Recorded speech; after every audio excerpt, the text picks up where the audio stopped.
Niyanig ang Bulacan dahil sa isang nakakakilabot na natuklasan sa isang babuyan na pag-aari ng isang tahimik na lalaking nagngangalang Mangkulas. Nagulat ang mga residente nang malaman nilang ang mga baboy doon ay pinapakain ng mga putol na bahagi ng katawan ng tao araw-araw. Hinala ng pulisya, may nagaganap na serial killing. Gayunpaman, habang lumalalim ang investigasyon, lalong lumilinaw na may malaking sindikatong kriminal na nagpapatakbo sa likod nito. Kung totoo ito, sino nga ba ang tunay na utak sa likod ng lagim na ito?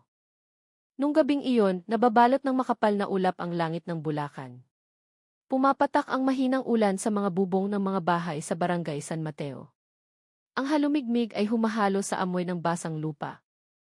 Pero sa gitna ng pamilyar na amoy ng ulan, may isang amoy na bumabagabag sa ilong ng mga residente. Isang masangsang na amoy na nanggagaling sa direksyon ng babuyan ni Mangkulas. Sa una, inakala ng mga tao na amoy lang ito ng dumi ng baboy. Alam ng lahat na matagal nang nag-aalaga ng baboy si Mangkulas. Tahimik ang lalaking iyon, bihirang makihalubilo, at mas madalas makitang abala sa kulungan ng baboy kaysa tumambay sa tindahan sa kanto. Walang sinuman ang talagang malapit sa kanya. Pero nung gabing iyon, iba ang amoy na kumakalat. Mas matapang, mas nakakasulasok, tila ba may nabubulok sa ilalim ng lupa. Si Junjun, isang binata sa baryo na kakauwi lang galing sa bukid, ay napahinto sa paglalakad. Tinakpan niya ang ilong gamit ang manggas ng damit, sinusubukang pigilan ang pagbaligtad ng sikmura. Lumingon siya sa direksyon ng babuyan ni Mangkulas na nakatayo medyo malayo sa dulo ng barangay, hiwalay sa ibang mga bahay. Mula doon, ang manipis na hamog ay humahalo sa baho na lalong tumatapang. Bakit parang lumaalala ang baho, bulong ni Junjun sa sarili. Matagal siyang nakatayo sa gilid ng kalsada, nag-iisip. Sa totoo lang, tinatamad siyang makialam sa buhay ni Mangkulas. Alam ng lahat sa baryo na hindi madaling kausap si Mangkulas. Madalas blanko ang tingin, mahina ang boses, at minsan ay nagbibigay ng pakiramdam na hindi komportable sa ibang tao. Pero ang kuryosidad ni Junjun nung gabing iyon ay mas matindi kaysa sa pag-aalinlangan niya. Nag-aalangan man ang mga hakbang, naglakad siya papalapit sa kahoy na bakod ng babuyan. Dahil sa ambon, maputik ang lupa. Bawat tapak niya ay lumilikha ng tunog na plak-plak, tila nagbababala na umuwi na lang siya. Pero tumuloy pa rin si Junjun. Habang papalapit, lalong nagiging malinaw na ang amoy ay hindi lang basta dumi. May halong bulok, pekat, at kumakapit sa hangin parang amoy ng bangkay na matagal nang nakababad sa tubig. Napangiwi si Junjun, sinubukang huminga gamit ang bibig, pero inaatake pa rin siya ng hilo. Nakatayo na siya sa harap ng bakod ng babuyan. Ang malamlam na ilaw mula sa kulungan ay aandap-andap, umiindayog sa ihip ng hangin. Naririnig ng malabo ang ungol at ingay ng mga baboy sa likod ng dingding na tabla. Paminsan-minsan ay may naririnig na tunog ng nahuhulog na timba tapos tatahimik ulit. Pinatalas ni Junjun ang pandinig. Nasa loob ba si Mangkulas o may ibang tao? Lalong bumibigat ang kuryosidad sa dibdib niya. Dahan-dahan niyang itinulak ang pinto ng kahoy na bakod. Tumunog ng mahina ang kinakalawang na engsel. Maingat na humakbang si Junjun sa loob habang lumilingon sa kaliwat kanan. Malapit sa kulungan, nakita niya ang tumpok ng mga itim na sako. Ilan sa mga sako ay basa dahil sa ulan at ang isa ay may maliit na punit sa gilid. Mula sa punit na iyon, may kakaibang bagay na lumabas. Nagpigil ng hininga si Junjun. Gamit ang nanginginig na kamay, hinawi niya ng kaunti ang punit na sako. Nanlaki ang mga mata niya sa gulat. Sa loob ay hindi tirang pagkain at hindi rin bangkay ng hayop. Nakita niya ang mga hiwa ng karne na maputla ang kulay at ang tekstura ay malinaw na hindi sa baboy o manok. May mga daliri ng kamay, maputla, naninigas, at may mga kuko pang nakadikit. Napaatras si Junjun at muntik ng matumba. Kumabog ng mabilis ang puso niya. Binasa ng malamig na pawis ang likod niya.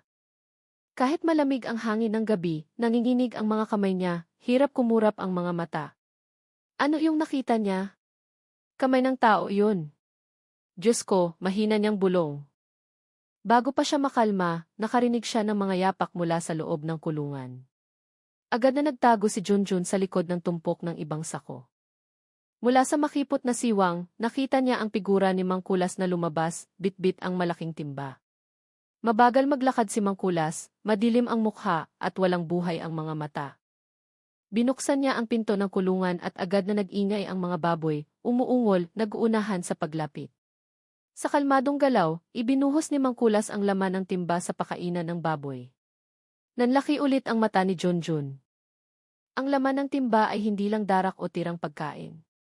Nakita niya ang mga hiwa ng karne na kulay rosas na maihalong sariwang dugo na tumutulo pa. Masyadong malalaki ang hiwa at ang hugis ay masyadong hawig sa tao. Nag-agawan ang mga baboy sa pagkain. Ang tunog ng pagnguya nila ay humalo sa matakaw na pag-ungol. Muntik nang masuka si Junjun, tinakpan niya ng mahigpit ang bibig para hindi makagawa ng ingay. Nakatayo si Mangkulas sa gilid ng kulungan, pinagmamasdan ang mga hayop ng walang ekspresyon. Walang pandidiri, walang takot. Tanging blankong tingin parang isang taong gumagawa lang ng routine. Alam ni Junjun na kailangan na niyang umalis agad. Hindi na siya pwedeng manahimik. Ang nakita niya ay hindi lang kahina-hinala, kundi nakakakilabot. Nanginginig ang katawan niya habang dahan-dahang umaatras, sinusubukang lumayo nang hindi nakukuha ang atensyon ni Mangkulas. Pero sadyang mapaglaro ang tadhana, isang asong gala na madalas paggalagala sa paligid ng babuyan ang biglang tumahol ng malakas mula sa labas ng bakod. Dahil sa tahol, mabilis na lumingon si Mangkulas. Sinuyod ng mga mata niya ang paligid. Nagpigil ng hininga si Junjun. Parang sasabog ang puso niya. Naglakad si Mangkulas palapit sa bakod. Mabigat pero sigurado ang mga hakbang. Lumingon siya sa kanan at kaliwa tila may hinahanap. Isiniksik ni Junjun ang katawan sa tumpok ng sako. Umaasang matatakpan siya ng dilim ng gabi at ambon. Ang ilang segundo ay parang inabot ng ilang oras hanggang sa wakas ay tumalikod si Mangkulas pabalik sa kulungan, isinara ang pinto at nawala sa loob. Naghintay si Junjun ng ilang sandali bago naglakas loob na gumalaw. Nung sigurado na siyang ligtas, agad siyang tumayo at tumakbo ng buong lakas papunta sa kalsada ng barangay. Hinihingal siya, parang nasusunog ang dibdib, pero wala siyang pakialam. Gusto lang niyang makarating agad sa bahay ng kapitan para mag-report. Nung gabing iyon, hindi na naging pareho ang barangay San Mateo. Ang natuklasan ni Junjun ay simula pa lang ng malaking lagim na iayanig sa buong Bulacan. Tumakbo si Junjun ng buong lakas sa gitna ng ulan. Habol ang hininga, puno ng putik ang mga paa. Pero ang takot na bumabalot sa kanya ang nagtutulak sa kanya na tumakbo papunta sa bahay ni Kapitan Teban. Buhay pa sa isip niya ang imahe ng putol na kamay na lumabas sa itim na sako at ang kulay rosas na karne na inihagis ni Mangkulas sa pakainan ng baboy. Lahat ng iyon ay nagpapakulo ng sikmura niya, pero pinigilan niya ang sarili. Ang bahay ng kapitan ay hindi kalayuan sa barangay hall. Maliwanag pa ang ilaw sa teras. Kumatok si Junjun ng malakas habang sumisigaw, nanginginig ang boses. Kapitan! Kapitan Teban, pakiusap buksan niyo ang pinto. May masamang nangyari. Hindi nagtagal, bumukas ang pinto at lumabas si Kapitan Teban na nasa edad 60, nakasarong at puting sando. Nagulat at nag-alala ang mukha niya nang makita si Junjun na basang-basa at putlang-putla. Junjun, anong nangyayari at nagsisisigaw ka ng ganitong oras? Halos hindi makabuo ng salita si Junjun. Yumuko siya sandali, huminga ng malalim tapos mabilis na nagsalita, paos ang boses. Kap, nakita ko sa babuyan ni Mangkulas may sako na puno ng putol na katawan. Tao, Kap. Pinapakain ni Mangkulas ang mga baboy niya ng karne. Karne ng tao. Natahimik sandali si Kapitan Teban, nanigas ang mukha. Alam mo ba ang sinasabi mo, Jun? Huwag kang magbibiro ng ganyan. Umiling ng malakas si Junjun, nangingilid ang luha. Sumpaman sa Diyos, Kap, nakita ko gamit ang sarili kong mga mata. May kamay ng tao sa loob ng sako, Kap, nakita kong ibinuhos niya ang karne sa kulungan. Hindi iyon karne ng hayop. Agad na namutla si Kapitan. Alam niyang hindi tipong gumagawa ng kwento si Junjun. Nung gabi ring iyon, dinala niya si Junjun sa barangay hall para gamitin ang telepono. Nanginginig ang kamay ni Kapitan nang tawagan ang lokal na istasyon ng pulis. Makalipas ang halos isang oras, narinig ang mahinang sirena na papalapit. Pumasok ang pulis mobile sa barangay San Mateo. Ang ilaw ng pula at asul na blinker ay kumikislap sa gitna ng dilim. Ang ilang residenteng hindi patulog ay lumabas ng bahay, nagtataka sa ingay. Nagsimulang kumalat ang tsismis. Sabi nila may bangkay daw sa babuyan ni Mangkulas. Huwag kayong magsalita ng kung ano-ano. Pero kung may pulis, ibig sabihin seryoso, bulong ng isa. Dalawang pulis na naka-full uniform ang bumaba ng sasakyan. Ang isa ay dumiretso kay Kapitan Teban. Nakatayo sa tabi niya si Junjun na nanginginig pa rin. Magandang gabi, Kap. Ako si Dalawa Garcia.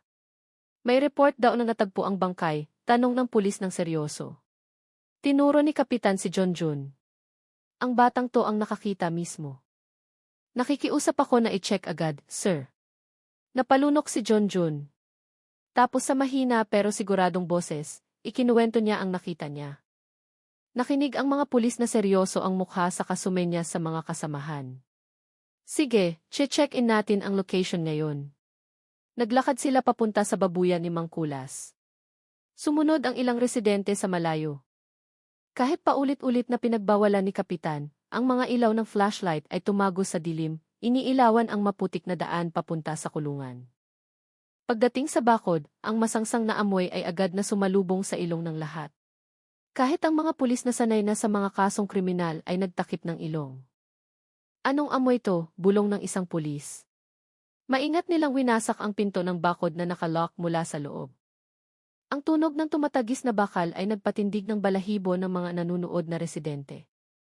Nang itutok ang flashlight sa tumpok ng itim na sako malapit sa kulungan, nanlaki ang mga mata ng lahat.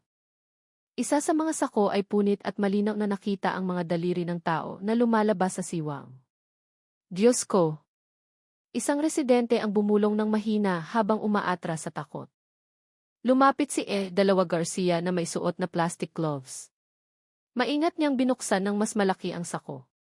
Lalo pang sumingaw ang baho. At tama nga, malinaw na nakita ang mga putol na bahagi ng katawan ng tao. Braso, parte ng hita na maihalong dugo na nangingitim na. Ang ilang babaeng residente na sumilip ay nagtilian ng histerikal. Ang iba ay hinimatay. Nagkagulo ang paligid. Agad silang pinakalma ng mga pulis at pinaalis. Sa loob ng kulungan, patuloy sa pag-ungol ang mga baboy. Nang itutok ang flashlight sa pakainan, nakita ang mga natitirang piraso ng karne na maputla ang kulay na nakahalo sa dara. Ilang maliliit na buto ang makikitang nakausli habang ginunguyan ng mga baboy. Nagkatinginan ang mga pulis. Seryoso ang mga mukha. Hindi lang ito kaso ng hayop na namatay at itinapon. Malinaw na putol-putol na katawan ito ng tao. Agad na nagbigay ng utos si Dalawa Garcia. Tawagan niyo agad si Kolonel. Malaking kaso to. Samantala, natagpuan si Mangkulas sa likod ng bahay sa may babuyan. Nakaupo siya ng tahimik, nakatitig ng blangko sa basang lupa. Tila walang pakialam sa gulo sa paligid. Dalawang pulis ang lumapit. Pinusasan siya ng hindi nanlalaban. Ginoong Kulas, inaaresto ka namin para sa masusing investigasyon, sabi ng isang pulis. Yumuko lang si Mangkulas.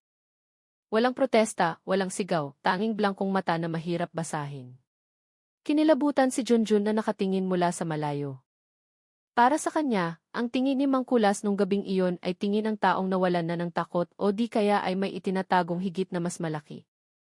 Madaling araw bandang 2:00, huminto ang isang itim na sasakyan sa harap ng babuyan. Lumabas ang isang lalaking nakauniporme, si Colonel Roberto Santos. Isang disenteng lalaki na nasa edad 40. Matigas ang mukha at puno ng hinala ang mga mata. Naglakad siya lagpas sa umpukan ng mga tao na nasa likod pa rin ng police line tapos nilapitan si Dalawa Garcia. Maikling report, sabi niya. Sir! Sa loob, may nahanap kaming ilang sako na mailamang putol na katawan ng tao, hinihinalang higit sa isang biktima. Ang pakainan ng baboy ay mailaman ding ganun. Tinitigan ni Cole Santos ang kulungan na iniilawan ng flashlight. Nanigas ang mukha niya pero may baga sa mga mata. Ihanda ang soko. Isara ang lugar na to, walang lalapit na residente. Simula ngayong gabi, crime scene na ang babuyan ni Mangkulas. Naglakad siya papunta sa police mobile kung saan nakaposa si Mangkulas. Nagtagpo ang mga mata nila saglit. Tinitigan siya ni Cole Santos ng matalim tila gustong basahin ang isip ng lalaki. Nanatiling tahimik si Mangkulas. Nakatikom ang bibig. lalong naging nakakatakot ang baryo. Nagsimulang magdatingan ang local media, kumukuha ng litrato, binubuksan ang spotlight. Ang pangalan ng Bulacan nung gabing iyon ay nagsimulang maging headline. Ang barangay San Mateo ay hindi natahimik. Ang gabing iyon ang naging simula ng pagkakabunyag ng madilim na sikreto na higit na mas malaki kaysa sa simpleng baho galing sa kulungan ng baboy. Puno ang istasyon ng pulis sa Bulacan nung gabing iyon. Maliwanag ang ilaw sa interrogation room, nakakasilaw sa mata ng sinumang nakaupo sa silyang bakal sa gitna. Doon nakaupo si Mang Kulas, nakaposas pa rin ang kamay sa mesa, maputla ang mukha, blanko ang tingin, tila walang pakialam sa nangyayari. Nakatayo si Colonel Santos sa sulok, nagmamasid. Naka-full uniform siya, seryoso ang mukha, nakahalukip-kip. Sa harap niya, si F. Dalawa Garcia at dalawa pang investigador ay handa na hawak ang mga notebook. Sige, simulan natin, mahina pero mariing sabi ni Col. Santos. Isang investigador ang lumapit at naglapag ng folder na may mga litrato ng putol na katawan na nahanap sa babuyan. Itinulak niya ang folder papunta kay Mang Kulas. Kulas, sabi niya sa malamig na tono. May nahanap kaming putol na katawan ng tao sa kulungan ng baboy mo. Nasa likod bahay mo ang mga sako. May papaliwanag mo ba to? Matagal na yumuko si Mang Kulas. Nanginginig ng pino ang kamay niya sa mesa. Ilang sandali ang lumipas, inangat niya ang ulo, tinitigan ang litrato gamit ang mapungay na mata. Hindi ako yan. Mahina ang boses niya, halos hindi marinig. Kinatok ng investigador ang mesa ng malakas. Huwag kang maglaro. Nahanap yan sa lugar mo. Paano mong nasabing hindi ikaw? Dahan-dahang umiling si Mang Kulas. Tumulo ang luha niya. Inutusan lang akong itapon. Wala akong pinatay na kahit sino. Tumahimik ang kwarto. Humakbang si Col. Santos palapit. Sinong nag-utos sa'yo, Kulas? Sabihin mo ang pangalan. Yumuko ulit si Mang Kulas at nanahimik. Mabigat ang paghinga parang may pinipigil. Pero walang lumabas na salita kundi mahinang hikbi. Bumuntong hininga si Col. Santos. Alam niyang hindi ito magiging madali. Habang nagpapatuloy ang interogasyon, puno ng mga residente at reporter ang labas ng presinto. Kumalat na ang balita tungkol sa putol na katawan sa babuyan sa buong Bulacan, pati sa ibang bayan. Isang batang babaeng reporter na nagngangalang Jenny ang nakatayo sa gitna ng karamihan, ay hawak na mikropono at may kamera sa harap. Puno ng sigla at takot ang mukha. Mga kaibigan, hanggang ngayong gabi ay lalong nagiging kontrobersyal ang kaso ng babuyan sa Bulacan. Inaresto na ng pulis ang may-ari, ang lalaking nagngangalang Kulas. Iginigiit ng mga residente na ilabas agad ng pulisya kung ilang biktima ang naging target ng karumal-dumal na krimeng ito. Sa kabilang panig ng bakod, sumisigaw ang mga residente, bitayin siya. Huwag niyong hayaang makatakas ang mamamatay tao. Malinaw na siya ang may sala, putol na bangkay sa sarili niyang bahay. Sinubukan ni Kapitan Teban na sumama sa presinto na pakalmahin ang mga kabaryo. Pagod ang mukha niya, mapula ang mata sa puyat. Mga kababayan, huminahon muna kayo. Hayaan nating magtrabaho ang mga pulis. Huwag tayong magpadalos-dalos. Pero halos hindi marinig ang mga salita niya sa gitna ng galit ng masa. Sa interrogation room, isinara ni Col. Santos ang folder ng mga litrato at tinitigan ng diretso sa mata si Mang Kulas. Tatanungin kita ulit. Kung hindi ka may kasalanan, patunayan mo sa pamamagitan ng pagsasabi kung sino ang nag-utos sa iyo. Kapag nanahimik ka, lalong mag-iisip ang mga tao na ikaw ang may gawa. Humikbi si Mang Kulas at kinagat ang labi hanggang magdugo. Takot ako, sir.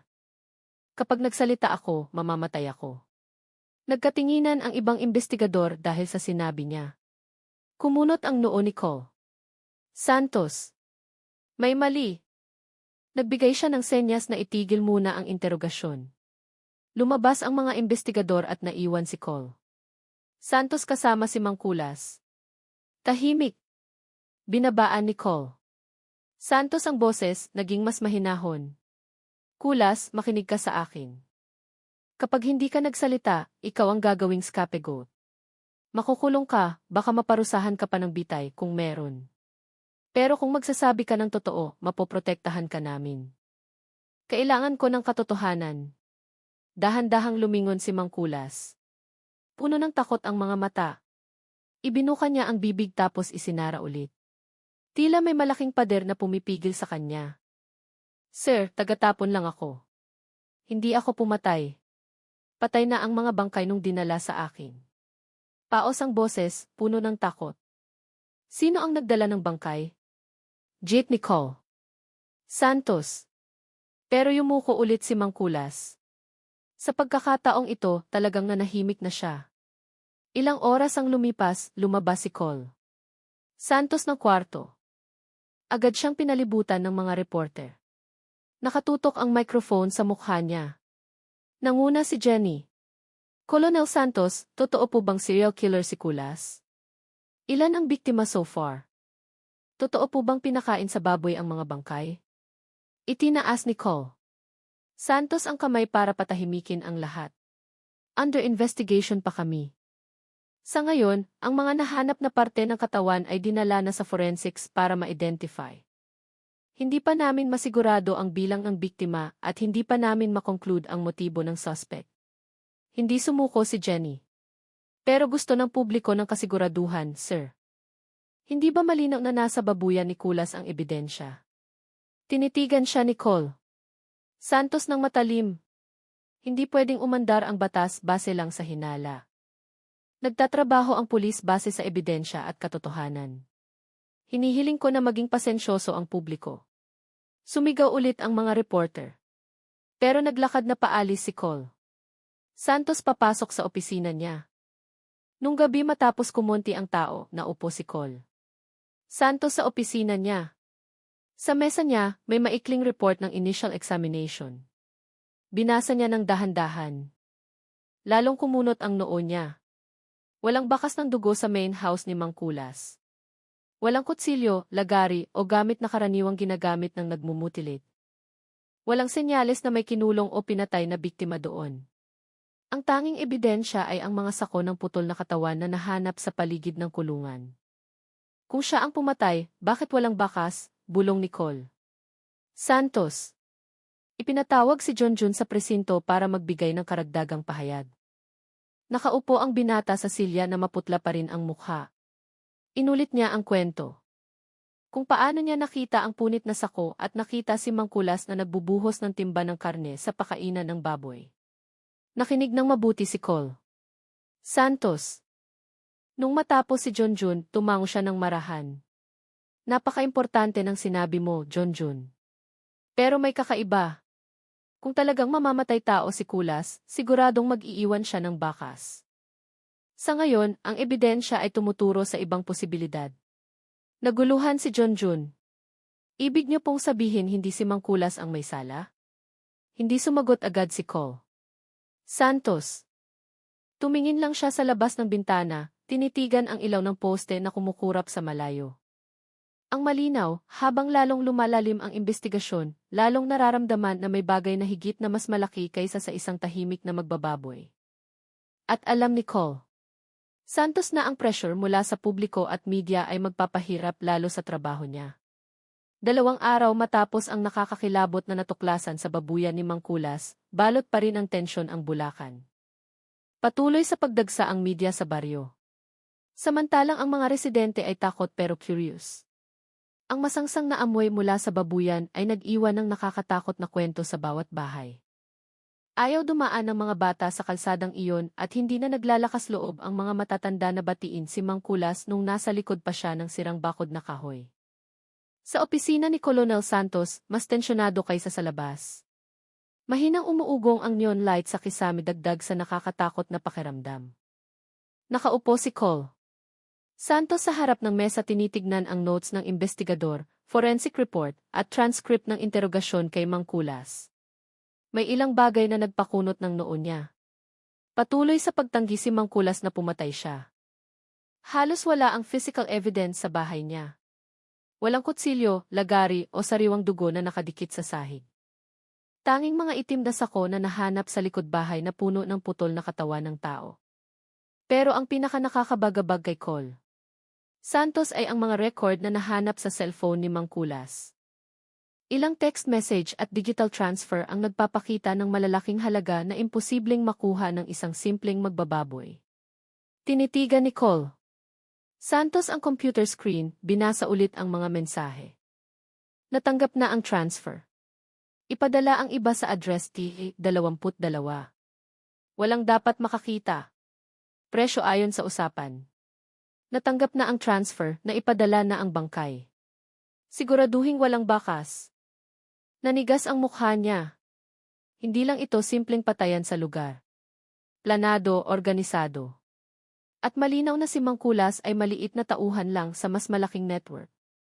Tinawag niya si dalawa Garcia at dalawa pang investigador. Kailangan nating i-trace ang digital footprint na to. I-check agad kung sino ang recipient ng transfer na to, saan galing, at sino ang nag-utos kay Kulas. Huwag niyong palalampasin ang kahit isang butas. Yumuko at nagtala ang mga investigador habang nakatingin si Cole. Santos sa bintana, tinitignan ang ilaw sa kalsada na kumukurap sa maambon na gabi. Hindi nawawala ang kaba niya. Sa likod ng katahimikan ng baryo, may bagay na higit na mas mapanganib. Samantala, nasa selda pa rin si Mangkulas. Nakaupo siya sa bangko, nakayuko, hawak ang kamay. Nagdesisyon si Cole. Santos nakausapin siya ulit. Sa pagkakataong ito, mas relax para subukang makuha ang tiwala. Kulas, sabi ni Cole. Santos habang umuupo sa silya sa harap niya. Kailangan mong maging tapat. Alam kong may nagbabanta sa'yo. Sabihin mo kung sino ang nag-utos sa'yong dalhin ang mga putol na katawan sa kulungan. Matagal na yumuko si Mangkulas.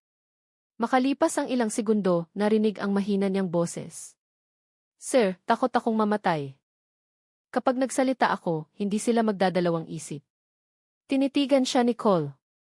Santos ng matalim pero nanatiling kalmado. Kapag nanahimik ka, isasakripisyo ka nila. Pero kapag naging tapat ka, mapoprotektahan ka namin. Napalunok si Mangkulas, nangingilid ang luha sa mata. Sila. Inutusan nila akong kumuha ng bangkay mula sa lungsod, mula sa lugar na hindi ko kayang banggitin tapos dinala sa kulungan para itapon lang. Hindi ako pumatay, hindi ko kayang pumatay. Tumango ng marahan si Cole. Santos. Sige, proprotektahan ka namin. Pero kailangan mong tandaan, kailangang tapat, detalyado, at kumpleto ang lahat ng ito. Sa kabilang banda, patuloy ang pressure mula sa publiko. Binabalita ng local media ang bawat development habang nagsisimula ng humingi ng mabilis na sagot ang mga residente.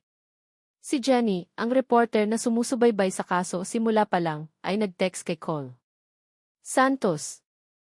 Sir, kailangan ng sagot ng mga tao. Kung hindi talaga si Kulas ang totoong salarin, sabihin niyo na. Huwag niyong hayaang mag-isip ng kung ano-ano ang mga tao. Binasa ni Cole. Santos ang mensahe, humigop ng mapait na kape sa mesa. Alam na alam niyang ang bawat segundo ay pwedeng magdulot ng panik o kahit padalos-dalos na aksyon ng mga residente. Gayunpaman, alam din niya na ang paglalabas ng impormasyon ng masyadong maaga bago makumpleto ang ebidensya ay pwedeng magpahamak sa investigasyon. Sa internal meeting, sinimulan ni Cole. Santos na itala ang pattern na lumabas sa digital evidence. Ang account number na pinagpapasahan ng pera ay hindi pangalan ng tao, kundi code. Gumagamit din ng location code ang delivery address, hindi totoong address. Lahat ng senyales na ito ay nagtuturo sa iisang bagay. May malaking sindikato na nagkokontrol sa daloy ng parte ng katawan ng tao. Nagsalita ang isang batang investigador na si Reyes, Sir, chinek ko ang history ng delivery na natanggap ni Kulas. Kinuha niya pala ang package ng ilang beses nung nakaraang linggo, pero parte lang ang bawat package. Ang iba ay ipinadala sa ibang location. Napaka-organized, sir. Tumango si Cole. Santos. Ibig sabihin, dulo lang ng distribution si Kulas. Kailangan nating maabot ang tao sa taas niya. Pero mag-ingat, kapag nalaman nilang papalapit tayo, hindi sila mag-aatubiling magligpit ng ebidensya o tao. Tensyonado ang meeting. Alam ng lahat na iba ang kasong ito sa karaniwang kasong kriminal. Hindi ito bigla ang pagpatay o simpleng nakawan. Ito ay organisasyon na malamig, planado at mapanganib. Ilang oras ang lumipas, nakaupo si Cole. Santos nang mag-isa sa opisina niya. Binuksan niya ang mapa ng Bulacan at minarkahan ang mga lokasyon ng package na ipinadala ni Mang Kulas. Mukhang random ang lahat ng tuldok, pero may pinong pattern na mababasa lang ng taong metikuloso. Hindi lang ito tungkol sa babuyan o sa isang tao. Mahinang bulong ni Col. Santos. Sistema ito, network na higit na mas malaki kaysa sa inaakala ko. Tumingin siya sa litrato ni Mang Kulas sa selda. Maputla pa rin ang mukha ng lalaki, blanko ang mata. Nakaramdam si Col. Santos ng halo-halong emosyon, awa, galit at kaba. Hindi mamamatay tao si Mang Kulas, kundi manika na pinilit magtrabaho ng puwersang higit na mas madilim. Sa labas, nagsimula ng tumila ang ulan. Kumukurap ang ilaw ng poste sa basang kalsada, lumilikha ng mahabang anino na nagdadagdag sa nakakatakot na pakiramdam. Alam ni Col. Santos na nagsisimula pa lang ang mga gabi sa Bulacan at ang madilim na network na iyon, kung saan man nanggaling, ay lalong magpapahirap sa investigasyon nila, tumataas ang tensyon. Ramdam na ang banta mula sa loob at labas. May na-realize si Col. Santos. Kung hindi siya mag-iingat, hindi lang si Mang Kulas ang pwedeng maging biktima, kundi pati ang buong team niya, kahit ang sarili niyang buhay ay pwedeng malagay sa alanganin. At sa likod ng anino ng gabi, ang mga sikretong boses at illegal transactions ay patuloy sa paggalaw naghihintay ng tamang oras para lumabas sa ibabaw. Nung gabing iyon, napuno ulit ang meeting room ng Bulacan Police Provincial Office ng tunog ng pagkatok ng ballpen, nagkalat na papel, at monitor na nagpapakita ng kahinahinalang transaction data. Nakatayo si Col. Santos sa harap, nakaturo sa whiteboard na puno ng guhit na nagkokonekta sa mga alias, account codes, at location points. Lahat ng linyang to ay papunta sa lungsod. May dalawang address na dapat nating tignan. Isang bodega sa gilid ng Malolos at isang klinik na nakarehistro sa pangalang Foundation for Healthy Living. Sigurado akong hindi ordinaryong pagamutan ang klinik na to, sabi ni Col. Santos. Mabigat ang boses niya. Tinaas ng deputy niyang si Major Alvarez ang kilay. Sir, kilala ang klinik na iyan. Mula sa labas mukhang opisyal, may singboard, minsan nagme-medical mission pa. Pero chinek ko ang license ng doktor. May kahina-hinala. Hindi valid ang registration number ng isa sa mga doktor. Nakatingin ang lahat kay Col. Santos. Huminga siya ng malalim. So tama ang hinala natin. Hindi lang ito simpleng pagpatay, kundi organ trafficking. Tagatapon lang ng tira si Kulas. Ang iba ay tinatago nila sa likod ng puting uniforme ng doktor. Kinaumagahan, nagdala si Col. Santos ng maliit na team para mag-surveillance. Sinasadya niyang hindi ipaalam sa lahat ng miyembro para hindi mag-leak ang impormasyon. Kasama sina Major Alvarez, De Garcia, at Isa Reyes. Umalis sila gamit ang civilian car papuntang Malolos. Inabot ng halos 1 oras ang bayahe. Presko ang hangin sa umaga, pero tensyonado sa loob ng kotse. Busy si Reyes sa pagtingin sa digital map, habang si Garcia ay patingin-tingin sa side mirror tila takot na may sumusunod. Pagdating sa Foundation for Healthy Living Clinic, hindi sila bumaba agad. Mula sa likod ng salamin ng kotse, mukhang normal ang gusali. Puti ang pintura ng pader, malinis ang harap. May ilang pasyenteng nakaupo naghihintay. Ang mga nurse na naka-light blue uniform ay paruot pa rito na maamo ang mukha. Gayunpaman, alam ni Col. Santos na pwedeng magtago ng lagim ang maamong mukha. Pinansin niya ang maliliit na detalye. Ang bintana sa likod ay may double grill, may CCTV camera na nakatutok sa parking, at isang pinto sa gilid na bumubukas lang saglit para sa labas-masok ng refrigerated truck. Refrigerated truck, bulong ni Major Alvarez. Bakit kailangan ng maliit na klinik ng ganun kalaking refrigerated truck? Mahinang sagot ni Col. Santos. Dagdag ni Reyes, hindi taga dito ang plaka. Galing Maynila. Pwedeng distribution line. Nagkatinginan sila, na-realize kung gaano kaseryoso ang natuklasan. Habang nagmamanman ang team sa baryo, patuloy sa pagkalap ng impormasyon si Jenny. Pinuntahan niya si Kapitan Teban dala ang maliit na notebook at voice recorder. Kapitan, nag-aalala na ang mga residente. Nagtatanong sila, talaga bang mamamatay tao si Kulas?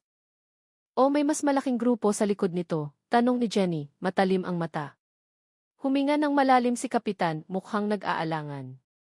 Ining Jenny, kapitan lang ako ng barangay. Pero kilala ko si Kulas mula pagkabata, talagang kakaiba siya, tahimik, pero hindi mamamatay tao. Kung may mas malaki pa, medyo sigurado akong totoo yun. Pero hindi ako pwedeng magsalita ng marami. Delikado para sa akin at sa pamilya ko. Nadismaya si Jenny. Isinara niya ang notebook. Pero sapat na ang sinabi ni Kapitan para bigyan siya ng direksyon. May takot sa likod ng pananahimik ng mga residente. Ibig sabihin, matagal nang nag-operate ang sindikatong ito, tinatakot ang sinumang makaalam. Samantala sa Malolos, lalong nagiging tensyonado ang investigasyon ni Cole Santos. Nagdesisyon silang sundan ang refrigerated truck na lumabas ng klinik. Mabagal na sumunod ang civilian police car sa likuran. Dumistansya sila. Lumiko ang truck papunta sa lumang bodega sa gilid ng lungsod. Bumukas ang kinakalawang na pintong bakal at pumasok ang truck. Mula sa labas mukhang ordinaryo lang ang bodega, pero may naririnig na mahinang tunog ng cooling machine at boses ng mga taong nag-uusap ng magaspang. Ito na ang lugar, bulong ni Garcia. Hindi sila pwedeng pumasok basta-basta ng walang warrant.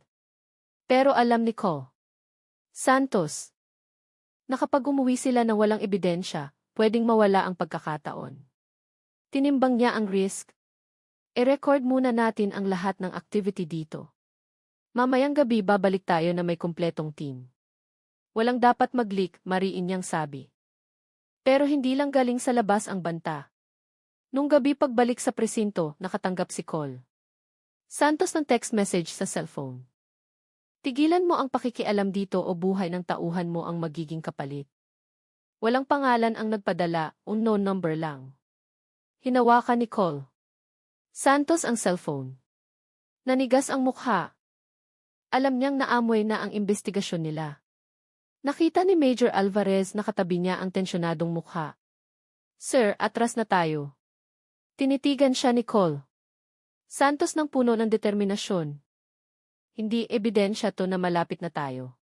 Pero simula ngayon kailangan nating maging mas maingat. Huwag gagawa ng padalos-dalos na hakbang. Sa selda, nakarinig si Mangkulas ng malabong balita tungkol sa police investigation na umabot na sa lungsod. Nanginig siya, tinakpan ang mukha gamit ang dalawang kamay. Alam na nila. Siguradong hahanapin nila ako, bulong niya. Pero sa kaibuturan ng puso niya, may kaunting pag-asa. Baka kung magtagumpay ang pulis na buwagin ang sindikato, makalaya na siya sa gapos. Makakalaya siya sa takot na bumabalot tuwing gabi. Lumalalim ang gabi. Nakaupo si Cole Santos sa opisina niya nakatitig sa mapa na mas puno na ngayon ng connection lines. Clinic, bodega, truck, bank accounts, hanggang sa babuyan ni Mangkulas, konektado ang lahat. Hindi na lang ito kaso sa Bulacan. Cross-regional na to, baka international pa, mahina niyang bulong. Sa labas ng bintana, umiihip ang hangin ng gabi dala ang menusok na lamig. Alam ni Cole Santos na hindi lang simpleng kriminal ang kinakaharap nila. Mafia ito, dark network na kayang sirain ang kahit sino pati mga alagad ng batas. At kailangan niyang pumili kung aatras para sa kaligtasan ng team o susugod sa panganib para sa katotohanan. Nung gabing iyon, mas malamig ang hangin sa Malolos kaysa sa karaniwan. Sa likod ng police station, nakapila ang ilang sasakyan ng pulis na umaandar ang makina. Handa na ang special weapons team. Tensyonado ang mga mukha, nakafocus ang mga mata.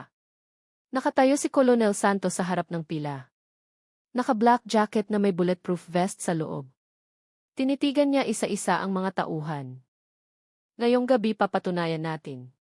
Ang bodega sa gilid ng lungsod na iyon ay hindi lang imbakan ng gamit. Distribution center yun ng organ. Huwag padalos-dalos. Huwag kikilos mag-isa. Tandaan, nakasalalay sa atin ang kaligtasan ng mga mamamayan. Tumango ng matatag si Major Alvarez.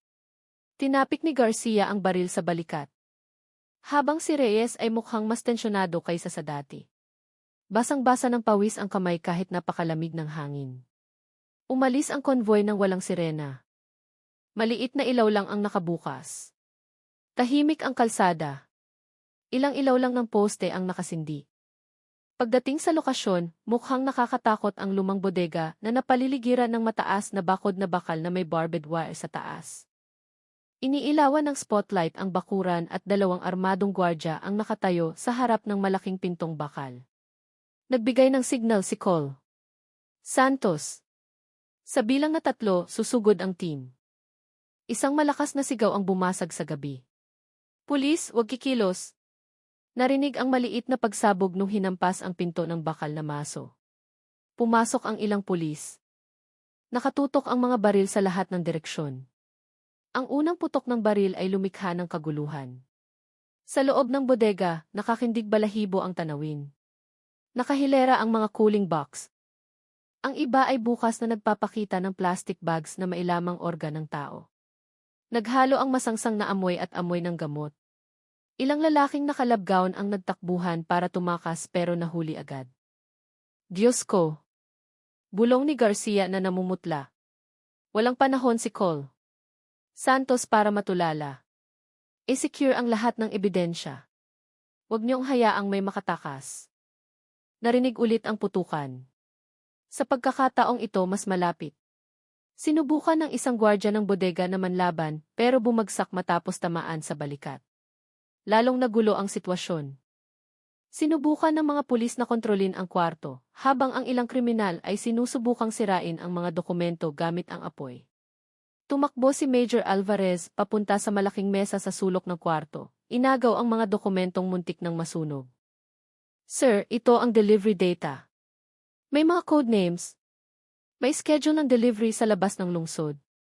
Agad na kinuha ni Cole Santos ang dokumento. Tumingkad ang mata. Ito ang ebidensya. Ito ang hinahanap natin. Pero sandali lang ang saya.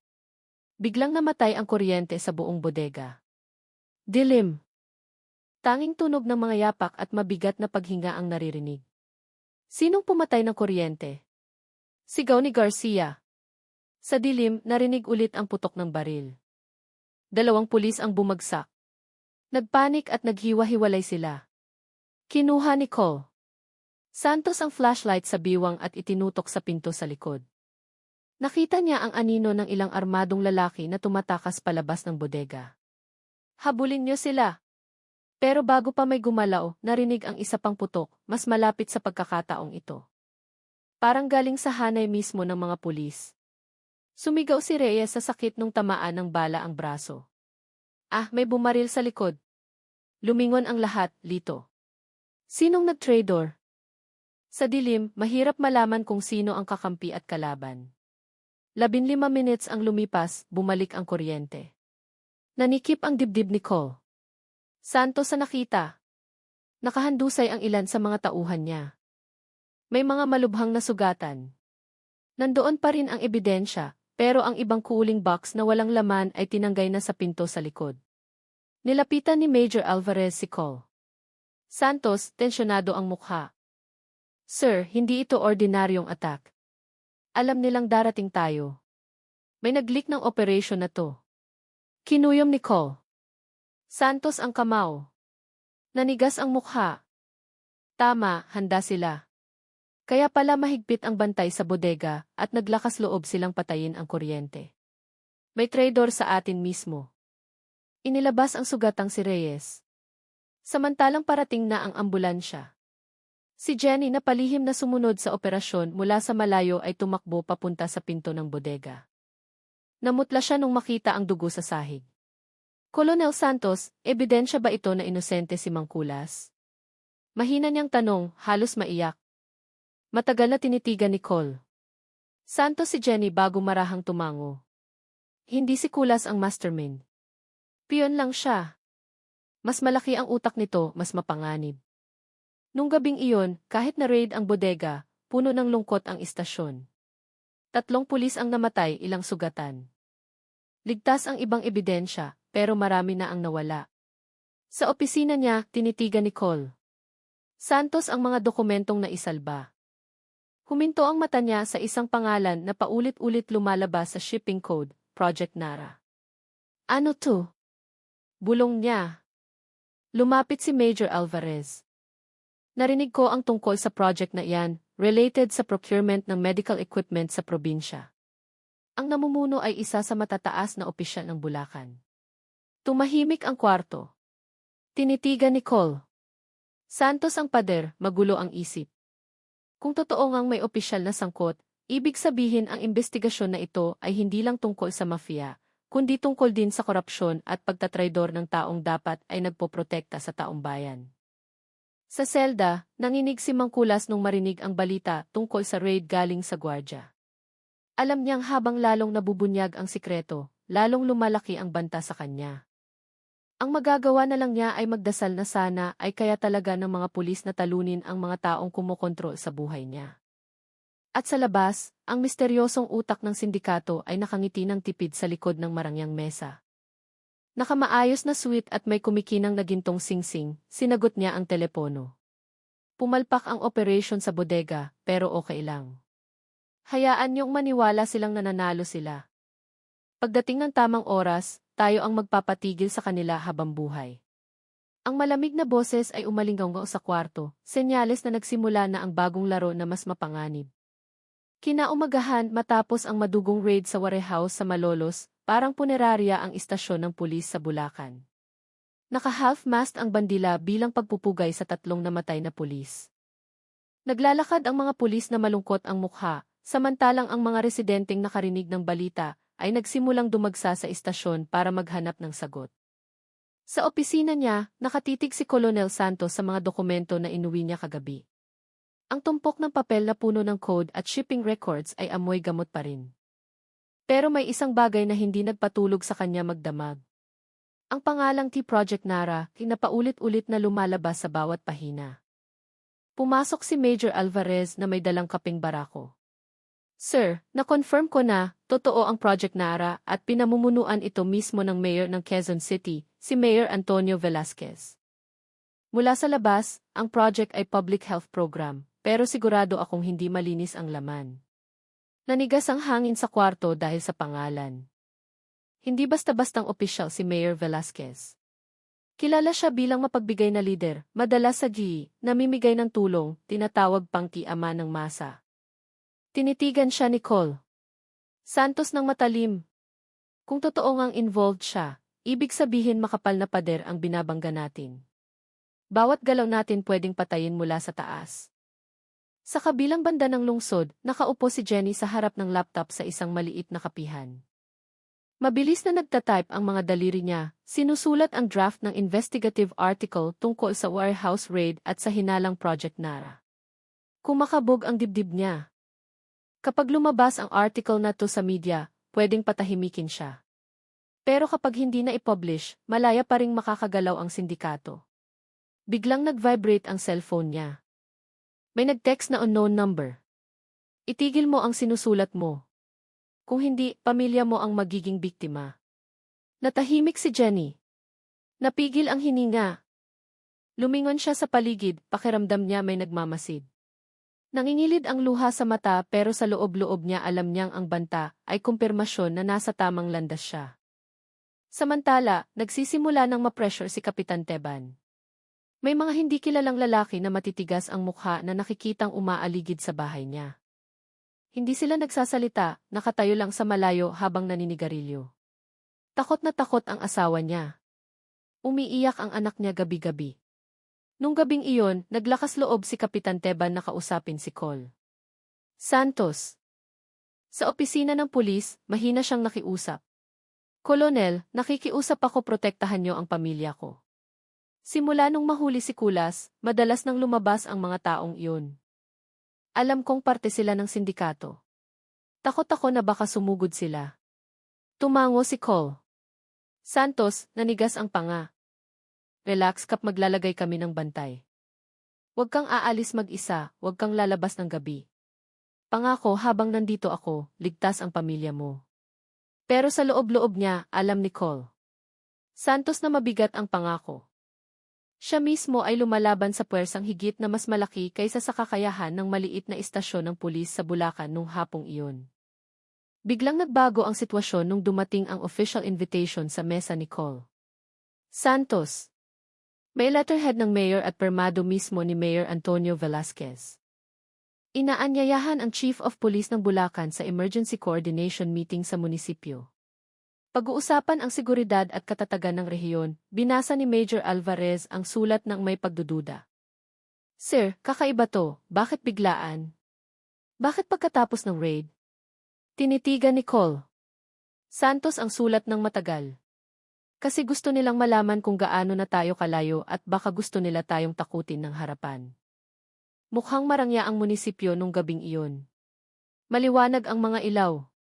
Nakaupo si Mayor Velasquez sa malaking upuan na may magiliw na ngiti, suot ang mamahaling barong. Pagpasok ni Col. Santos at Major Alvarez, agad siyang tumayo para sumalubong. Kolonel, salamat sa pagpunta. Nakikiramay ako sa pagpanao ng mga tauhan mo. Sana bigyan ng katatagan ang pamilya nila. Malambot ang boses, puno ng otoridad dahilan para tumango bilang paggalang ang mga tao sa kwarto. Pero iba ang sinasabi ng tingin ni Mayor. Saglit na tinitigan ng mga matang iyon si Col. Santos ng malalim tila sinusubok ang tapang niya.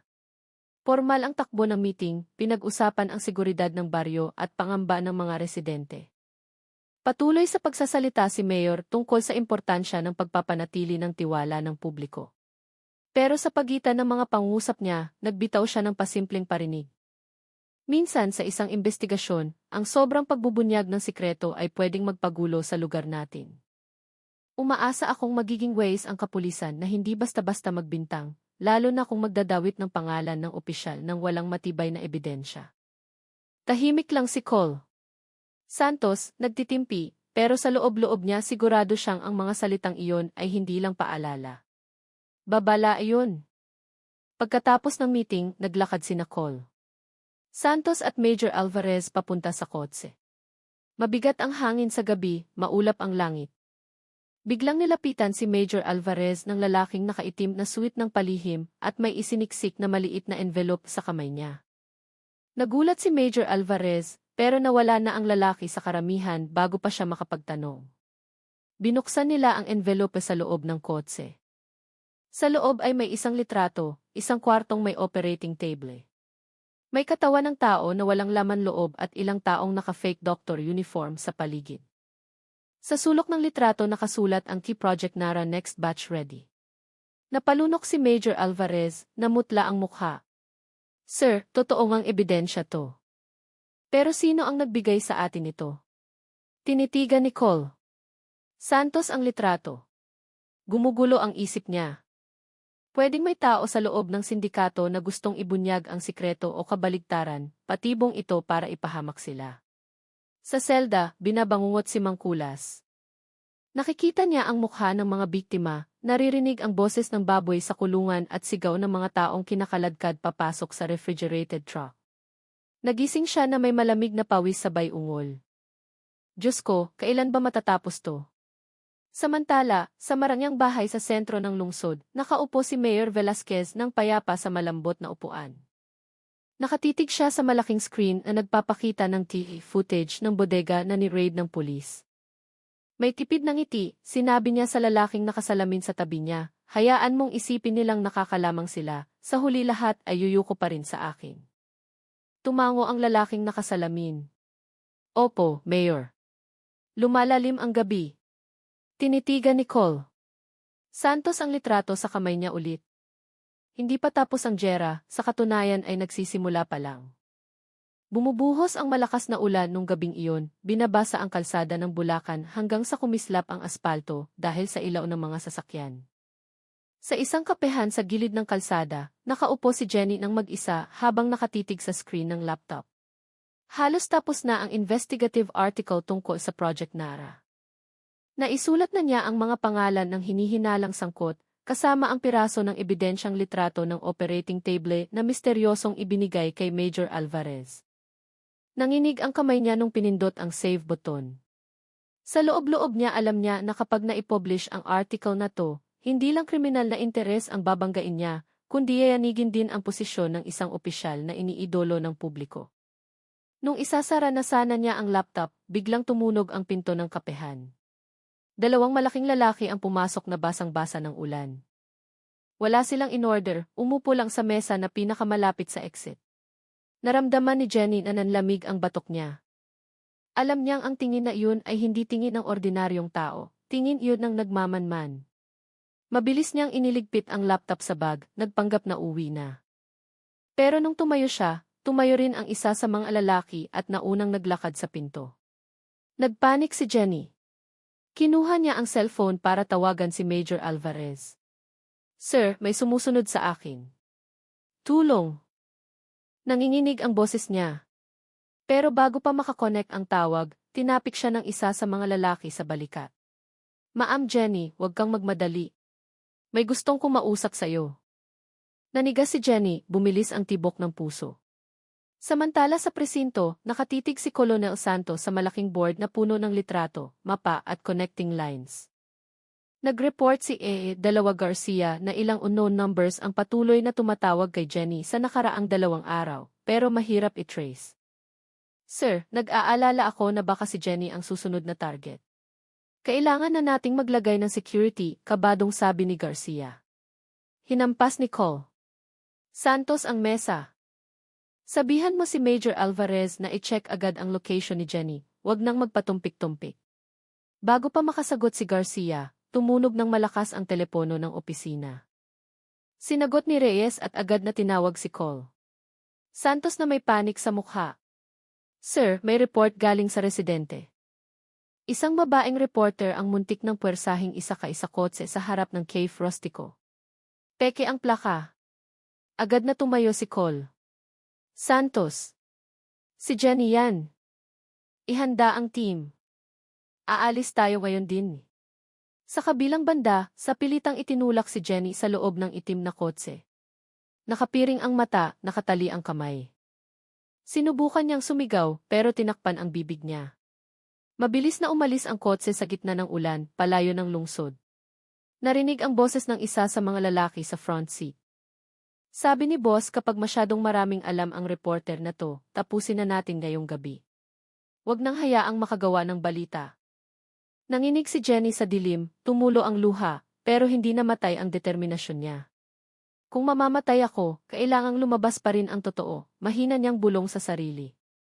Sa ibang lugar, nakaupo si Mangkula sa sulok ng selda. Ang malamlam na ilaw ay nagpamukha sa kanya na mas matanda kaysa sa edad niya. Nung gabing iyon, pumasok ang isang hindi kilalang lalaki na nakauniporme ng gwardya. Pero may kakaiba. Sa paraan ng pagtingin niya, halatang hindi siya ordinaryong opisyal. Lumapit siya at nagsiksik ng maliit na papel sa kamay ni Mangkulas. May chance ka pang makalaya. Pwede ka naming ilabas. Basta magtatrabaho ka pa rin. Sa tingin mo mapoprotektahan ka ng pulis? Kapag nanahimik ka dito, gagawin ka lang nilang alay. Nanginig si Mangkulas habang binabasa ang note. Malinaw ang laman. Bukas ng gabi may truck na maglalabas sa kanya. Pumili kung sasama sa kanila o mamamatay sa kulungan. Tinakpan ni Mangkulas ang mukha gamit ang 2 kamay. Magulo ang isip niya. Sa tagal ng panahon, tagatapon lang siya ng bangkay, hindi mamamatay tao. Pero kapag lumabas siya sa tulong ng sindikato, ibig sabihin nakatali ulit siya sa parehong impyerno. Sa madulas na highway, mabilis ang takbo ng itim na kotseng nagdadala kay Jenny. Pero sa kurbada malapit sa gubat ng mahogany, biglang umwang ang sirena. Umilaw ang pula at asul na blinker mula sa likuran. 2 police car ang humahabol sa pangunguna ni Major Alvarez. Tigil, pulis! Sigaw ni Major Alvarez sa megaphone. Imbes na huminto, lalo pang binilisan ng itim na kotse ang takbo. Nagpaputok ng warning shot sa ere, pero walang epekto. Nagkaroon ng matinding habulan sa masikip na kalsadang puno ng baha. Naggitngit ang ngipin ni Major Alvarez. Kapag nakatakas sila, pwedeng mawala si Jenny habang buhay. Garcia, harangan mo ang daan sa harap. Hinarangan ni Dalawa Garcia, na naghihintay na sa intersection, ang kalsada gamit ang patrol car. Sinubukang lumiko ng itim na kotse, pero nawala ng kontrol at bumangga sa malaking puno. Agad na pinalibutan ng mga pulis. 2 lalaki ang lumabas habang namamaril. Nagkaroon ng barilan sa gitna ng malakas na ulan. Tumakbo si Major Alvarez sa kotse, binuksan ang pinto sa likod at nakita si Jenny na nakatali ang kamay. Jenny, ligtas ka na. Sigaw ni Major Alvarez habang tinatanggal ang tali. Umiyak si Jenny at niyakap ng mahigpit si Major Alvarez. Sir, gusto nila akong patayin. Sa opisina ng mayor, nakaupo si Mayor Velasquez ng relax habang nanonood ng balita tungkol sa habulan ng sasakyan. Tipid ang ngiti, hindi man lang nagulat. Tanga ang mga tauhan mo, sabi niya sa lalaking nakasalamin na nakatayo sa tabi niya. Yumuko ang lalaki. Pasensya na, Mayor. Hindi namin inasahang kikilos agad ang mga pulis. Tumawa ng mahina si Mayor sa kahumigop ng kape. Hayaan mo lang. Kailangan talagang hayaang mabuhay sandali ang reporter na iyan. Sa ganun, aakalain nilang nagtagumpay sila. Gayong may mas malaki tayong plano. Nung gabing iyon, binigyan ng special protection si Jenny sa safe house ng pulis. Pero alam ni Ko Santos na hindi titigil ang banta dun. Tumayo siya sa harap ng bintana, nakatingin sa dilim ng gabi habang bumubulong sa sarili. Hindi sila titigil hanggat hindi tayo napapatahimik lahat. Pero hanggat buhay pa ako, hindi magiging taniman ng dugo ang Bulacan. Mas tahimik kaysa sa karaniwan ang kulungan sa Bulacan nung gabing iyon. Kumukurap-kurap ang ilaw sa hallway, humahalo ang huni ng kuliglig sa patak ng mahinang ulan sa bakuran. Sa loob ng selda number 7, balisa si Mang Kulas. Hawak pa rin niya ng mahigpit ang maliit na papel na isiniksik ng misteryosong lalaki kagabi. Bukas ng gabi may truck na maglalabas sa'yo. Pumili kong sasama sa amin o mamamatay sa kulungan. Ang mga salitang iyon ay parang lubid na sumasakal sa lig niya. Alam niyang hindi siya kayang protektahan ng pulis ng totoo. Habang buhay siya, siya ang susi sa sikreto ng sindikato. Mabilis o madali, siguradong may magpapatigil sa kanya. Mula sa malayo, narinig ang mga yapak na papalapit. Nagpigil ng hininga si Mang Kulas. Binuksan ng payat na gwardya ang pinto ng selda niya. Kulas, oras na. Nang walang maraming salita, dinala siya sa hallway sa likod. Nakapagtataka na walang ibang bantay. Masyadong madali ang lahat. Sa bakuran sa likod, naghihintay na ang isang refrigerated truck na umaandar ang makina. Nakaitim na sombrero ang driver. Hindi malinaw ang mukha. Alam na alam ni Mang Kulas na hindi iyon ordinaryong truck. Ganong klaseng truck ang ginamit niya noon para magtapo ng putol na katawan. Nanginig ang kamay niya nung buksan ang pinto sa likod ng truck. Sumalubong sa ilong niya ang masangsang na amoy ng dugo. Umatras siya ng isang hakbang. Ayokong pumasok. Lumapit ang gwardya at itinulak siya ng marahas. Kapag tumanggi ka, katapusan mo na ngayon din sa tingin mo kayang bantayan ka ng pulis habang buhay. Pumikit si Mang Kulas. Alam niyang wala siyang choice. Nang mabigat ang loob, sumakay siya sa loob ng truck. Isinara ng mahigpit ang pinto mula sa labas. Umugong ang makina at umalis ang truck sa gate ng kulungan nang walang pumipigil. Samantala sa safe house, nakaupo si Jenny sa maliit na mesa na nakabukas ang laptop. Mapula ang mata dahil sa puyat. Umabot na sa 15 pages ang investigative article niya kumpleto sa photos ng ebidensya at timeline ng warehouse raid. Pero nag-aalangan siyang pindutin ang send button papunta sa redaksyon. Sariwa pa sa isip niya ang sunod-sunod na banta. Muntik na siyang mamatay nung nakaraang gabi at alam niyang pwedeng mawala ang buhay niya kahit kailan. Pumasok si Major Alvarez na nagbabantay sa harap na kwarto na may dalang tsaa. Jenny, sigurado ka bang itutuloy mo to? Pwede nating itago muna hanggang sa maging mas ligtas. Hindi. Tumulo ang luha sa pisngi niya. Sir, kapag nanahimik ako, patuloy silang magtatapo ng bangkay. Patuloy na magpuputol ng organ at walang maglalakas loob na magbunyag. Nakita ko mismo ang impyernong iyon. Hindi ako pwedeng tumigil. Matagal siyang tinitigan ni Major Alvarez sa kabumuntong hininga. Sige, pero kung itutuloy mo, hindi ka nag-iisa. Nasa tabi mo ako. Sa istasyon ng pulis. Nakatanggap si Colonel Santos ng importanteng tawag galing Maynila. Formal at malamig ang mabigat na boses sa kabilang linya. Colonel Santos, galing ako sa ministry. Nabalitaan na namin ang tungkol sa investigasyon mo. Payo ko lang, itigil mo na iyan. Huwag kang mandamay ng pangalan ng local officials. Mag-focus ka na lang sa maliliit na kaso sa Bulacan. Kapag lumagpas ka sa limitasyon, pwedeng mapahamak ang posisyon mo. Kinuyom ni Cole Santos ang kamao. With all due respect, sir. Hindi ito maliit na kaso. May mga buhay na nawala. May malaking sindikato sa likod nito. Hindi ako pwedeng magbulag-bulagan. Natahimik sandali ang boses sa telepono tapos narinig ang mahinang tawa na puno ng banta. Sige kung ganun. Pero tandaan mo, ang Bulacan ay hindi lugar para makipaggyera ka sa gobyerno. Kapag matigas ang ulo mo, ikaw mismo ang magiging biktima. Naputol ang linya. Matagal na tinitigan ni Cole Santos ang telepono, naninikip ang dibdib. Alam niyang ang kalaban niya ngayon ay hindi lang mafia, kundi pati parte ng burokrasya na dapat sana ay nagpoprotekta sa tao. Huminto ang refrigerated truck na maisakay kay Mangkulas sa isang lumang bodega sa gilid ng lungsod. Binuksan ang pinto, pinilit bumaba si Mangkulas. Sa loob ng bodega, iniilawan ng malamlam na ilaw ang ilang taong naka-fake doctor uniform na naghahanda ng operating table. Lumapit ang isang lalaking nakasalamin na laging kasama ni Mayor Velasquez. Umiti siya ng mapang-asar. Welcome back, Kulas. Sa tingin mo makakatakas ka sa amin? Walang ibang daan. Sasama ka o mamamatay ka? Yumuko si Mangkulas. Mahinang boses ang lumabas sa bibig niya. Pagod na ako. Ayoko nang magtapo ng bangkay. Umisi ang lalaki. Walang salitang tapos na Kulas. Kasangkapan ka lang at kapag sira na ang kasangkapan, itinatapon na lang. Natahimik si Mangkulas pero sa puso niya, may bagong determinasyon na nabuo. Sa unang pagkakataon, na-realize niya na ang tanging paraan para makalabas ay lumaban. Kahit buhay niya ang nakataya. Lalong uminit ang sitwasyon sa safe house. Dumating na ang backup police na pinamumunuan ni Reyes. Sumugod sila sa kanang bahagi dahilan para lalong tumindi ang barilan. Nagliparan ang mga bala, naghalo ang sigawan at malakas na ulan.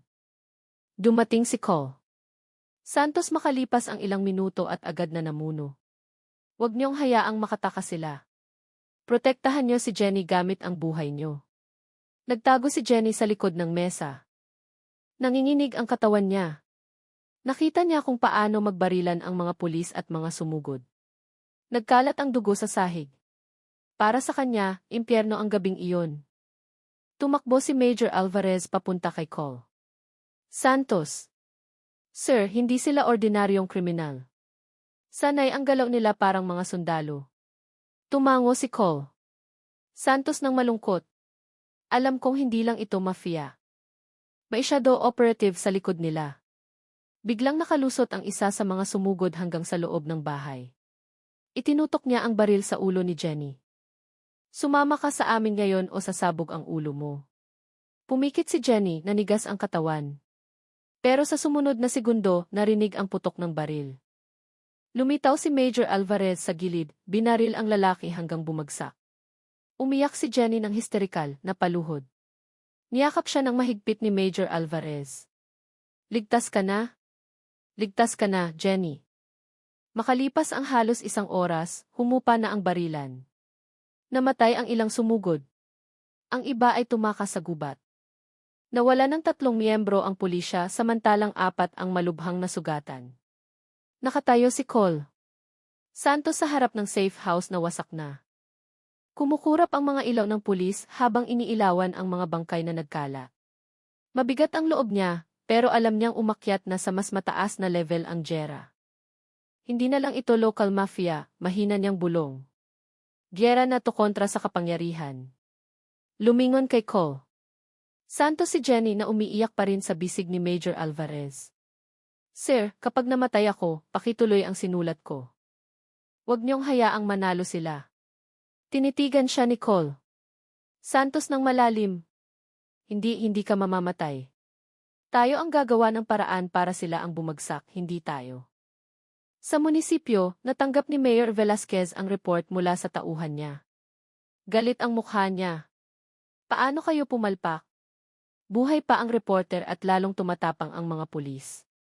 Yumuko ang lalaking nakasalamin. Pasensya na, Mayor. Hindi namin inasahang ganun kabilis silang kikilos. Hinampas ni Velasquez ang mesa. Kung ganun, kailangan nating gawin ang susunod na hakbang. Kung hindi sapat ang armas, politika ang magsasalo. Tumayo siya at tinitigan ang mga litrato sa dingding. Litrato niya na nakangiti kasama ang mahihirap. Ang mukhang puno ng kaplastikan ay nagmukhang maskara ng demonyo ngayon. Mananatili sa kamay ko ang bulakan, malamig niyang sabi. Kahit anong paraan. Nung umagang iyon, hindi na tahimik ang bulakan. Nasa front page ng mga local newspaper ang malaking balita. Pulis, hinihinalang sangkot sa illegal organ trade. Nakadisplay ang litrato ni Colonel Santos kasama ang paratang na pinoprotektahan niya ang sindikato. Nakaupo si Col. Santos sa opisina niya, naninigas ang mukha. Tinitigan niya ang dyaryo habang nakakuyom ang kamao. Nagsisimula na silang umatake gamit ang media. Gusto nilang sirain ang tiwala ng publiko. Pumasok si Dalawa Garcia na nag-aalala. Sir, maraming reporter sa labas. Humihingi sila ng paliwanag. Kapag nagkamali tayo ng hakbang, sira ang pangalan ng istasyon. Bumuntong hininga ng malalim si Col. Santos. Laro to ni Mayor Velasquez. Hindi niya tayo mapabagsak gamit ang bala, kaya gumamit siya ng paninira. Matigas na nagsabi si Major Alvarez na nakaupo rin sa sulok, kung ganun, labanan natin gamit ang ebidensya. Nasa atin ang data ni Jenny at pwede pa nating hanapin si Mangkulas. Siya ang susi sa lahat ng ito. Sa kabilang banda, nagtatago si Mangkulas sa isang lumang kubo sa gitna ng rubber plantation. Mabigat ang hininga, mapula ang mata sa puyat. Kakatakas lang niya sa bantay ng mga tauhan ni Mayor Velasquez. Sa kamay niya ay may maliit na flash drive na nakuha niya mula sa laptop na ninakaw niya sa cold storage. Alam ni Mangkulas na laman ng flash drive ang listahan ng mga bumibili ng organ, daloy ng pera, at pati mga litrato ng ebidensya na itinago ng maigi. Kapag napunta ito sa kamay ng pulis, pwedeng bumagsak si Mayor Velasquez. Gayunpaman, patuloy siyang minumulto ng takot. Kapag ibinigay ko to, pwede akong mamatay. Pero kapag itinago ko, hahabulin pa rin ako. Mahina ang boses niya sa gitna ng katahimikan ng gubat. Tumingin siya sa langit at naalala ang mukha ni Jenny. Ang batang journalist na nakita niya ng palihim nung muntik na siyang maging biktima. Nakaramdam siya ng guilt. Baka ito na ang paraan para pagbayaran ko ang kasalanan ko. Samantala, nagtatago si Jenny sa staff house ng pulis kasama si Major Alvarez. Nakabenda na ang sugat sa kamay niya dahil sa bubog, pero kitang-kita pa rin ang trauma sa mukha niya. Nakaupo siya sa harap ng laptop, sinusubukang isulat ulit ang report niya, pero nanginginig ang kamay niya. Nilapitan siya ni Major Alvarez, hinawakan ang balikat ng mahinahon. Ang tapang mo na, Jenny. Hindi lahat kayang tumagal ng ganito. Lumingon si Jenny na basa ang mata. Mas natatakot ako. Natatakot ako na baka lalo pang maraming mamatay dahil sa sinulat ko. 3 pulis na ang namatay kahapon. Lahat para protektahan ako. Tinitigan siya ni Major Alvarez ng malalim. Hindi para sa'yo, kundi para sa katotohanang dala mo. Kapag namatay ang katotohanan iyon, masasayang ang lahat ng sakripisyo. Natahimik si Jenny. Dahan-dahan siyang tumango. Alam niyang tama si Major Alvarez. Sa munisipyo, tumatanggap ng importanteng bisita si Mayor Antonio Velasquez, isang maimpluwensyang miyembro ng konseho na kilalang malapit sa media. Mayor, sabi ng bisita, pumutok na ang isyu na ikinalat natin. Nagsisimula ng magduda ang publiko sa hepe ng pulis. Kapag diniinan pa natin, baka sa loob ng 2 weeks ma-reassign na siya. Mumiti ng may kasiyahan si Mayor Velasquez. Good. Kailangan natin ng oras para maglinis. Kapag busy ang pulis sa paninira, wala silang oras para habulin tayo. Pero pumasok ang lalaking nakasalamin, ang kanang kamay niya, na nag-aalala ang mukha. Sir, may bad news. Nawawala si Kulas. May dala siyang bagay galing sa cold storage. Biglang naging madilim ang kaninang magandang tanawin sa bintana. Nawala ang ngiti ni Mayor Velasquez. Hanapin niyo siya buhay man o patay, bawiin niyo ang gamit. Huwag niyong hayaang mapunta sa kamay ng pulis. Nung gabi, na-trace ni Reyes ang location ni Mangkulas gamit ang network ng informant. Nag-report siya kay Col. Santos ng habol ang hininga. Sir, nasa rubber plantation siya mga 5 kilometro mula dito. Siya. Tumayo si Cole. Santos. Sunduin natin siya. Pwede siyang maging key witness. Alvarez Garcia. Sama kayo. Nung marinig ni Jenny, nagpumilit siya agad.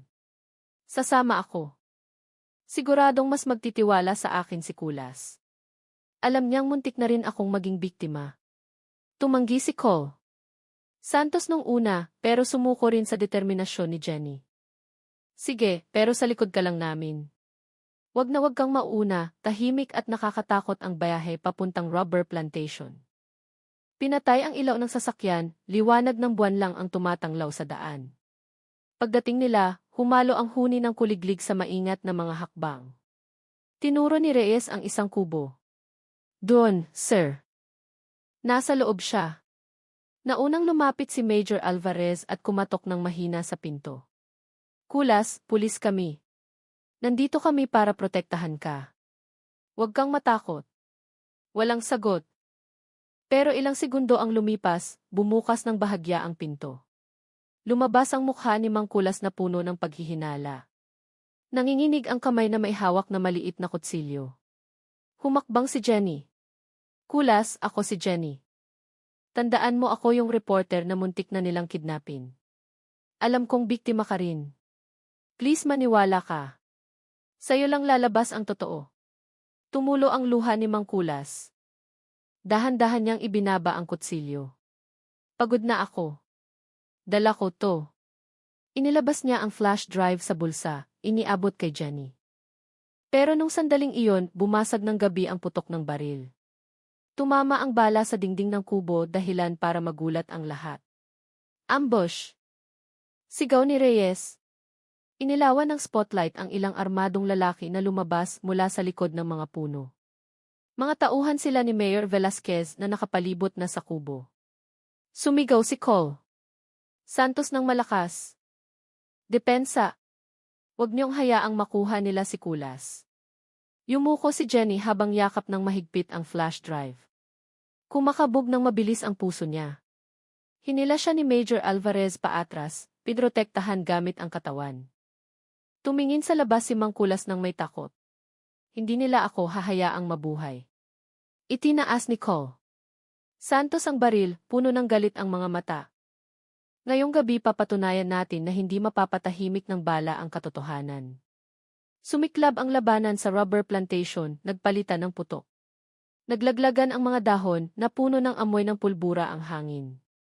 Sinubukan ni Jenny na magpakatatag, pero sa puso niya alam niyang ang maliit na flash drive sa kamay niya ay hindi lang basta ebidensya. Buhay yun ng maraming tao. At susi para mapabagsak ang isang mayor na hindi tinatabla ng batas. At sumumpa siya na kahit kailangang dumanak ulit ang dugo ngayong gabi, hindi mapupunta sa maling kamay ang katotohanan. Bumabasag pa rin ang gabi ang putukan. Naging battlefield ang rubber plantation na karaniwang tahimik. Gumagawa ng anino ng mga puno na sumasayaw ng magulo sa lupa ang spotlight mula sa sasakyan ng mga sumugod. Nagtatago si Jenny sa likod ng malaking puno habang yakap ng mahigpit ang flash drive na kakabigay lang ni Mang Kulas. Malamig ang kamay niya pero nagniningning ang mata sa determinasyon. Nakayuko si Colonel Santos sa likod ng tumpok ng lupa habang kalmadong namamaril. Alam niyang mas marami ang kalaban, mas mabibigat ang armas nila. Pero hindi siya pwedeng umatras. Garcia, takpan mo ang kanan. Reyes, bantayan mo ang likod. Huwag niyong hayaang makapalibot sila ng tuluyan. Malakas na sigaw niya. Mabilis na gumalaw si Garcia, gumulong sa mas mataas na pwesto at binaril ang mga sumugod. Yes, sir. Sigaw niya habang nagpapaputok. Sa kabilang banda, pinoprotektahan ni Reyes sina Alvarez at Jenny.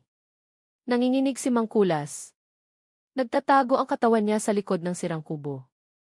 Nakatitig ang mga mata niya sa langit na paminsan-minsang nailawan ng bala.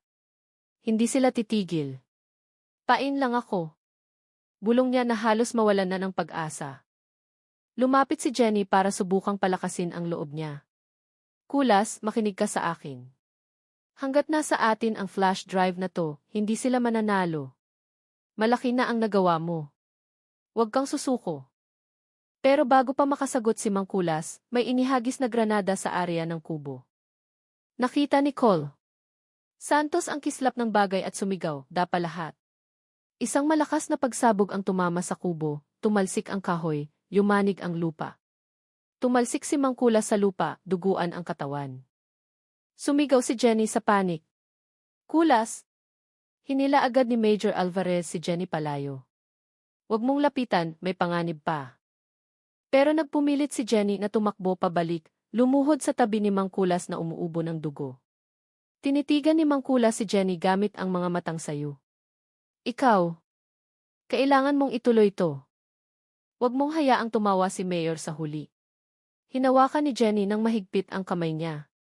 Tumulo ang luha sa pisngi niya. Mabubuhay ka. Ilalabas ka namin dito. Umiti ng mahina si Mangkulas. Tapos gamit ang natitirang lakas, diniinan niya ang kamay ni Jenny para manatiling hawak ang flash drive. Mas mahalaga yan kaysa sa buhay ko. Hindi nagtagal, bumagsak ang katawan niya. Nawala ang huling hininga sa harap ni Jenny. Umiyak ng malakas ang dalaga, pero hindi binitawan ng kamay niya ang maliit na bagay. Mainit pa rin ang labanan. Naubusan na ng bala si Cole Santos. Nagasgasan sa balikat si Garcia, pero hindi namamatay ang diwa nila. Mula sa malayo, may narinig na sirena na papalapit. Dumating ang tulong. Ang reserve force na tinawagan ni Reyes bago ang operasyon. Nang makitang bumaliktad ang sitwasyon, nagpanik ang mga sumugod. Sinubukan ng iba na tumakas, pero tumayo si Cole Santos gamit ang natitirang lakas. Huwag niyong hayaang makatakas sila. Ngayong gabi dapat malaman ni Mayor na hindi sa kanya ang batas. Nangyari ang huling barilan. 2 sasakyan ng kalaban ang nasunog, ang iba ay tumakas papunta sa main road. Nagtagumpay ang mga pulis na kontrolin ang lugar. Pero sa lupa, nakahandusay na si Mangkulas na naninigas, iniwan ang bigat ng katotohanan sa kamay ni Jenny. Kinaumagahan, nabulabog ulit ang Bulacan. Ibinalita ng media ang tungkol sa barilan sa rubber plantation, tungkol sa mga biktima mula sa panig ng pulis, at tungkol sa isang key witness na nagngangalang Mangkulas na natagpo ang patay. Pero ang pinakanakakagulat na balita ay nung nagpa-press conference si Jenny kasama si Colonel Santos. Sa projector screen, ipinakita ang laman ng flash drive, dokumento ng illegal transaction, listahan ng mga bumibili ng organ, at litrato ng cold storage na puno ng katawan ng biktima. At ang pangalang lumabas sa pinakataas ng daloy ng pondo, Antonio Velasquez, Mayor ng Quezon City. Nagkagulo ang mga reporter. Tinutukan ng kamera ang mukha ni Jenny na maputla pero matatag. Ito ang ebidensya na niloko tayo sa lahat ng panahon. Ang opisyal na nagpapanggap na nagpoprotekta sa tao ay siya palang utak ng pinakamalupit na krimen sa bansang to. Nagdagdag si Colonel Santos, mabigat ang boses at puno ng galit. Simula sa araw na ito, opisyal ng suspect si Mayor Velasquez. Lahat ng puwersa ay ipapakalat para hulihin siya. Pero hindi na nahimik si Mayor Velasquez. Sa bahay niya, tinitigan niya ang D-screen na nagpapakita sa kanya bilang pugante. Nanginig ang kamay niya sa pagpipigil ng galit. Kulas, tarantado ka. At yung babaeng reporter. Mahinang sinabi ng lalaking nakasalamin na kanang kamay niya, Sir, kailangan na nating tumakas ngayong gabi. Handa na ang daan sa south. Kung hindi, mahuhuli nila tayo bago mag-umaga. Tumango si Mayor Velasquez, pero nakatanim na sa puso niya ang paghihiganti. Hindi ako tatakbo ng walang laban. Kung babagsak ako, kailangang bumagsak din sila. Kinagabihan, pinalibutan ng pulis ang bahay ng mayor. Iniilawan ng spotlight ang bakuran at narinig ang megaphone. Mayor Antonio Velasquez, napalibutan ka na. Sumuko ka na. Pero ang lumabas ay hindi tanda ng pagsuko, kundi putok ng baril mula sa loob ng bahay. Naganap ang huling labanan. Pinamunuan ito mismo ni Cole Santos kasama sina Major Alvarez at Dalawa Garcia sa tabi niya. Naghintay si Jenny sa labas ng safe zone, hawak ang maliit na recorder, handang itala ang katapusan ng lahat ng ito. Naging mainit ang labanan, pero sa huli ay napasuko rin si Mayor Velasquez. Bumagsak siya na nakaposas ang kamay. Puno pa rin ang galit ang mukha niya, pero makikita sa mata ang takot na matagal na niyang itinatago. Lumapit si Cole Santos, tinitigan siya ng malamig. Sa tingin mo makakapagtago ka habang buhay? Laging nahahanap ng katotohanan ang daan. Tumawa ng mapait si Mayor Velasquez kahit nakatali ang kamay. Pwede kayong manalo ngayon pero laging may mga Antonio Velasquez na ipapanganak. Ang mundo ay pag-aari ng mga taong malakas ang loob na magparumi. Hindi sumagot si Cole. Santos. Sinenyasan lang niya ang mga tauhan na ilayo si Mayor Velasquez. Makalipas ang ilang araw, dahan-dahang bumalik sa payapa ang Bulacan. Dumagsa ang mga residente para magsindi ng kandila sa plaza. Inaalala ang mga biktima, kasama na si Mangkulas na sa huli ay itinuring na matapang na saksi. Tumayo si Jenny sa gitna ng karamihan habang nakatingin sa langit sa gabi nang nangingilid ang luha. Nilapitan siya ni Major Alvarez at tinapik ang balikat ng mahina. Ginawa mo ang best mo. Kung wala ka, hindi mabubunyag ang lahat ng ito. Bumuntong hininga si Jenny tapos ngumiti ng tipid. Hindi ito tungkol sa akin. Tungkol ito sa mga wala na. Tungkol sa katotohanan na nagsalita na sa wakas. Idinagdag ni Colonel Santos na nakatayo, hindi kalayuan sa kanila, at ang boses na iyon ay patuloy nating aalagaan para hindi mamatay kailanman. Iba ang pakiramdam ng gabi sa Bulacan. Hindi na madilim at puno ng sikreto, kundi maliwanag dahil sa maliliit na ilaw. Liwanag ng katotohanan na isinilang mula sa dugo, sakripisyo at katapangan.